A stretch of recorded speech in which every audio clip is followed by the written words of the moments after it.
घने जंगलों में चारों तरफ से सैनिकों की घेराबंदी, हाथियों पर बैठे मुगल बादशाह और सामने खूंखार शेर। मुगल काल में शिकार सिर्फ मनोरंजन नहीं, वह ताकत, बहादुरी और शाही रुतबे का प्रदर्शन था। लेकिन सवाल ये है, मुगल आखिर शिकार कैसे करते थे? क्या सच में उनके पास हजारों शिकारी और चीते होते थे? और क्यों जहांगीर को शिकार का बादशाह माना जाता है? आज की इस वीडियो में हम जानेंगे कि मुगल के शाही शिकार का पूरा इतिहास। मुगल साम्राज्य के संस्थापक बाबर को भी शिकार करने का बहुत शौक था। उसने अपनी किताब बाबरनामा में भारत के जंगलों और जानवरों का वर्णन किया है। मुगलों के लिए शिकार मनोरंजन, युद्धाभ्यास और शक्ति प्रदर्शन तीनों का मिश्रण था। जब कोई बादशाह शिकार पर निकलता था तो वह अकेले नहीं जाता था। उसके साथ सैनिक, घुड़सवार, हाथी, शिकारी कुत्ते, बाज, रसोइया और सेवक की पूरी सेना होती थी। कई बार शिकार अभियान में हजारों लोग शामिल होते थे। मुगलों के सबसे प्रसिद्ध शिकारी तकनीक कमरंगा थी। इस तकनीक में सैकड़ों सैनिक जंगल को चारों तरफ से घेर लेते थे। धीरे धीरे जानवरों को एक छोटे से इलाके में धकेला जाता था और फिर बादशाह सुरक्षित जगह से शिकार करता था। कल्पना कीजिए, एक विशाल जंगल, हजारों सैनिक चिल्लाते हुए आगे बढ़ रहे थे और बीच में फंसे जानवर भागने की कोशिश कर रहे थे। यह तरीका इतना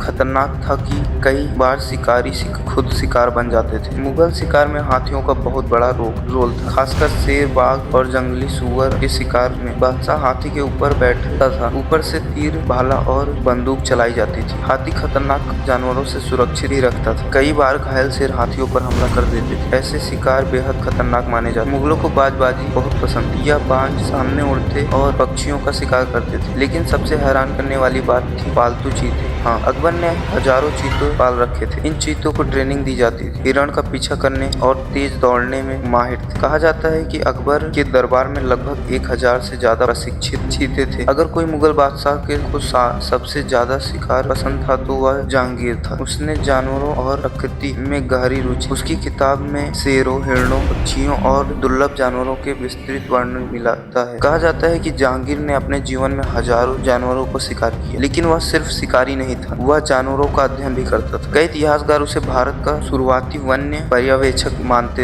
हैं। शिकार में इस्तेमाल होने वाले मुख्य हथियार थे धनुष, बाण, तलवार, भाला और बंदूकें। शुरुआत में तीर कमान ज्यादा उपयोग होते थे, लेकिन बाद में बंदूकें लोकप्रिय हो गई। मुगल बंदूकें लंबी और भारी होती थी। इन बंदूकों को चलाने के लिए बारूद, आग और सही निशानेबाजी की जरूरत पड़ती थी। मुगल शिकारी शिकार की उस युद्ध में कम नहीं होते थे। शिकार के बाद बड़े भोज होते थे, संगीत बाजता था और जीत का जश्न मनाया जाता था। विदेशी मेहमानों को प्रभावित करने के लिए शाही शिकार आयोजित किया जाता था। कई बार रात में मुगल मसालों की रोशनी में भी शिकार करते थे। सोचिए, अंधेरा जंगल, मसालों की आग और सामने खूंखार बाघ। धीरे धीरे समय बदला, जंगल कम होने लगे और ब्रिटिश काल में शिकार का तरीका भी बदल गया। आज भारत में कई जानवर संरक्षित हैं, जैसे शेर, बाघ और अन्य कई वन्य जीव। अब शिकार अपराध माना जाता है, लेकिन मुगलों का शिकार इतिहास आज भी पेंटिंग, किताबों और ऐतिहासिक कहानियों में जिंदा है। तो दोस्तों, ये थी मुगलों की शाही शिकार की कहानी। अगर आपको यह वीडियो पसंद आई हो तो लाइक करें, शेयर करें और चैनल को सब्सक्राइब जरूर करें। कमेंट में जरूर बताइए, अगर आप मुगल काल में होते तो क्या आप ऐसे खतरनाक शिकार पर जाते? मिलते हैं अगली रोमांचक ऐतिहासिक वीडियो में।